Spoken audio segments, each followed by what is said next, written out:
Yesue, oh, lo, yo yebi motema nangai nyoso, yo yebi bapasi na mona pona yo kolo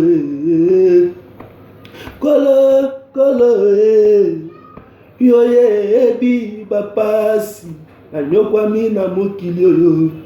Yo yebi kocholama bacholanga pona yo kolo ye wapi nzambe nzambe na Izaka o wapi nzambe o nzambe na Abrahama o nzambo ya lobaka pe bato bakangi monoko na bomoi nanga motema motema.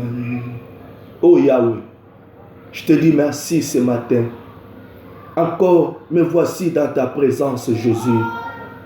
Tu as dit, approchez-vous du trône de la grâce avec assurance, afin d'obtenir miséricorde et de trouver grâce, pour être secouru dans vos besoins. Les besoins de mon cœur ce matin, Jésus, que tu puisses restaurer nos âmes et que tu puisses restaurer nos cœurs. Le cœur qui est abattu, les âmes qui est abattues, les âmes qui pleurent, Jésus, les âmes désespérées, les cœurs troublés, Jésus. Ce matin, nous venons dans ta présence pour implorer ta miséricorde, pour implorer ta grâce, Jésus, en faveur de nos cœurs et de nos âmes. Seigneur, tu as dit que l'âme qui pleure retourne à l'Éternel. Seigneur, moi j'intitule, Seigneur, je déclare que l'âme qui pleure retourne au berger. C'est toi qui es le bon berger pour nous. Sois béni, Seigneur, pour la parole de ce matin. J'aimerais que cette parole trouve, Seigneur, une place d'excellence dans l'âme ou le cœur de tout et chacun de nous, Jésus. Et les gens qui vont, Seigneur de gloire, m'écouter, m'accepter dans leur cœur, Seigneur, ce matin, en écoutant, Jésus, cette prédication matinale. Je te bénis, Père, dans le nom de Jésus de Nazareth. J'ai ainsi prié. Amen. Shalom encore, peuple de Dieu. Shalom, mes frères et sœurs. Mes bien-aimés dans le Seigneur, je vous bénis, je vous bénis, je vous bénis et je vous aime beaucoup. Merci parce que vous me faites confiance. Merci parce que vous m'acceptez dans vos cœurs, dans vos âmes et vous m'acceptez de parler un peu dans vos cœurs. Parce que j'aime parler au cœur, j'aime parler à l'âme. Parce que le cœur, c'est l'élément moteur ou maîtresse pour la vie d'une personne. Depuis un certain temps, nous parlons sur l'Éternel est mon berger. Je ne manquerai de rien. C'est un cantique que David a chanté, un cantique de degré, de niveau, un cantique de révélation. Et il fait une déclaration prophétique.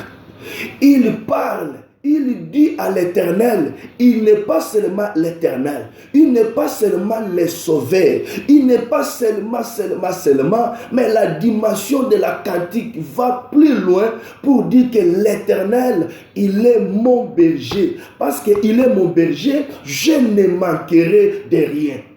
Et à chaque fois que j'ouvre cette passage, je déclare à quelqu'un, parce que l'Éternel est ton berger, sache-le, désormais dans ta vie, tu ne manqueras de rien. Tout ce que tu cherches, tu en auras parce que l'Éternel est ton berger. Il est plus que ton papa, il est plus que ta famille, il est plus que ta connaissance, il est plus que tes relations, il est plus que tes confidents. Il est plus que les gens que toi tu t'es confié dans la vie après ils t'ont trahi. Lui il est au-dessus, berger. Et je vous ai dit, un berger, c'est celui qui paie les brebis. Celui qui a la possibilité de paître, de soigner, de garder, de donner la vie à ses brebis. Et que ces brebis aient la vie en abondance. Reçois la vie en Christ, reçois la vie en Dieu, reçois la vie avec Christ et que cette vie abonde en toi. Et parce qu'il est le bon berger, il donne sa vie. Il donne quoi? J'ai commencé à essayer à parler du premier verset, deuxième. Et aujourd'hui, la dimension d'aujourd'hui. L'Éternel est mon berger. Il restaure mon âme. Oh, gloire à Dieu. Il restaure mon âme.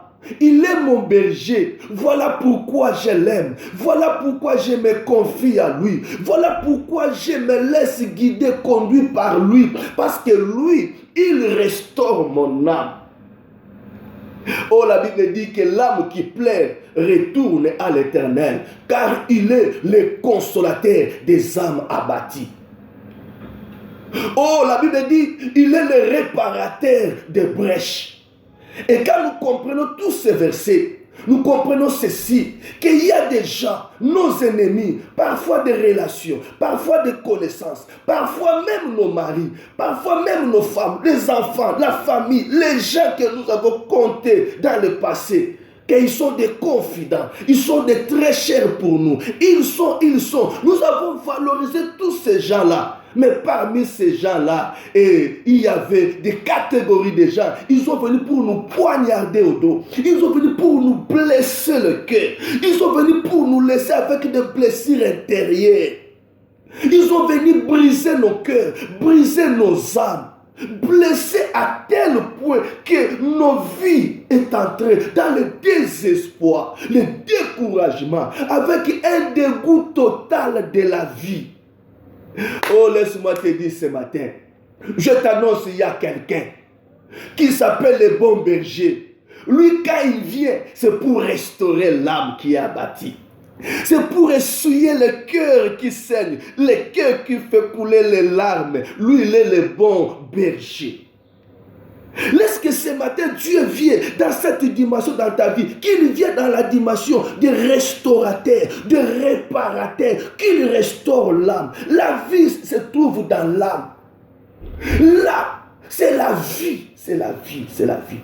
Voilà pourquoi Dieu veut qu'il soit vraiment le guérisseur, le soigneur de l'homme intérieur. Il vit dans ton âme. Parce qu'il est avec toi. Que ton cœur soit dans la paix. Parce qu'il vit avec toi, que ton âme soit dans la joie. Il y a des choses qui donnent la force, l'assurance à une personne qui croit à l'Éternel. La paix du cœur, la joie de l'âme. Il y a beaucoup de gens qui vivent. Il a tout, mais il n'a pas la joie. Il a même des gens, mais il n'a pas la paix. Il n'est pas dans la sécurité. Parce que la personne qu'il vit avec lui ne lui garantit pas la sécurité, ne lui donne pas la joie, ne lui communique pas la paix. Il laisse seulement pour lui faire du mal. Ouais, je sais, toi aussi peut-être. Tu as connu des gens dans ta vie, ils t'ont fait beaucoup de mal. Il y a aussi beaucoup de gens. Il n'aime pas que tu te sépares avec lui. Même s'il te fait du mal, il veut seulement que tu restes avec lui. Qu'il continue toujours à te faire du mal. Malgré tout, mais que tu sois là. Donc pour lui, toi, mais ton âme, ton cœur, il n'a pas besoin de ça. Il ne sait pas que tout ce qu'il te fait, il te blesse, il te fait mal. Ça te fait mal. Ça te brise le cœur. Ça choque l'âme. Ça t'affaiblit. Ça te fait très mal. Lui, il n'est pas là. Il n'est pas là. Mais ce matin, je voulais t'annoncer, il y a quelqu'un au-dessus de cet homme-là, au-dessus de cette femme-là, au-dessus, il s'appelle le bon berger. Quand lui, il vient, il restaure. Accepte que Dieu, ce matin, il restaure ton âme. Restaurer qui veut dire réparer. Réparer qui veut dire soigner. Soigner qui veut dire encourager. Encourager qui veut dire consoler. Laisse que l'Esprit de l'Éternel te console ce matin. Je ne connais pas ton problème. Et je ne connais pas la personne qui t'a blessé, qui t'a fait du mal avec ses paroles. Vous savez, il y a beaucoup de gens, s'il fait sortir seulement un mot ou une phrase contre toi, c'est pour te briser. Tu sens toutes les choses qui sont en toi à l'intérieur, ça bouge. Et il est ma fou. Il n'a pas même le sens de pardon. Et d'ailleurs, si je peux révéler quelque chose, le pardon ne console pas, mais le pardon réconcilie. Le pardon, c'est un pouvoir qui libère. C'est un pouvoir qui brise les séparations. Ça peut encore rapprocher les gens. Mais le cœur, pour qu'il soit consolé, il faut que le berger vienne avec le médicament qu'on appelle le consolateur des âmes abattues.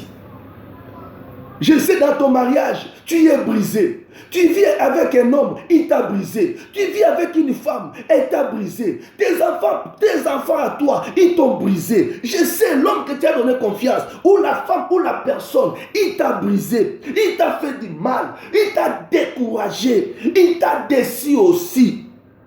Mais je dis encore, il y a encore quelqu'un. Il est là à tes côtés. Fais-lui confiance. Il est le consolateur. Que Dieu te console ce matin. Voilà pourquoi David a dit, l'Éternel est mon berger. Je ne manquerai pas la consolation. À chaque fois que vous me ferez du mal, j'ai quelqu'un, il viendra pour me consoler. Mais la dimension de ce matin, pourquoi l'Éternel, il est le consolateur? Pourquoi l'Éternel, il restaure l'âme? Il te fait quitter là où les gens te font du mal, te font du mal. Il te prend pour t'amener dans un endroit sûr. Là, il peut te dire, reste ici, le temps que je restaure ton âme. Je te donne encore la force, le courage. Sépare-toi. Quitte les gens qui sont toujours là à tes côtés pour te faire du mal. Non, sépare-toi de tous ces gens-là. Là où ton cœur n'est pas dans la paix, là où ton cœur n'est pas dans la joie, n'accepte pas, n'ayez pas le courage de rester seulement. Va dans un endroit sûr où l'Éternel te restaurera. Je voulais te bénir ce matin. Je voulais t'encourager ce matin. Il y a les gens, ils croient, s'il te donne tout, s'il fait tout pour toi, si c'est lui qui est toujours ton sponsor, donc il a aussi le pouvoir de te faire du mal. Il a aussi le pouvoir de te dire du mal. Il a aussi le pouvoir de se comporter tellement très mal pour que tu sois toujours dans un problème. Non, sépare-toi avec tous ces gens-là. Dieu te donnera un homme de paix. Dieu te donnera une femme de paix. Dieu te donnera des enfants de paix. Dieu te donnera des connaissances, des relations de paix, de gens qui viendront apporter la joie. Il faut toujours dans la vie chercher à se confier avec des gens qui te donnent la joie, la paix, et non des mauvais conseils, et non des mauvaises paroles. Même s'ils te donnent beaucoup d'argent, mais s'ils te donnent des mauvaises paroles. Oh, Salomon a compris, il a dit, mieux vaut aller manger les légumes dans la maison de paix que la viande dans une maison de trouble. Que Dieu restaure ton âme ce matin, dans le nom de Jésus de Nazareth. Seigneur béni, mon frère, ma soeur, qui vit dans les tourments, qui vit dans les troubles, qui vit dans le désespoir. Bénis mon frère, ma soeur, qui est choqué, qui a des blessures internes. Seigneur, guéris son âme, guéris son cœur. Seigneur, donne la joie et donne la paix. Je le bénis à ton nom. J'ai ainsi prié. Amen. Que mon Dieu te bénisse. Ça, c'était la voix de votre humble serviteur, le révérend pasteur Jason Kibangi, aigle de l'Éternel. Je vous bénis.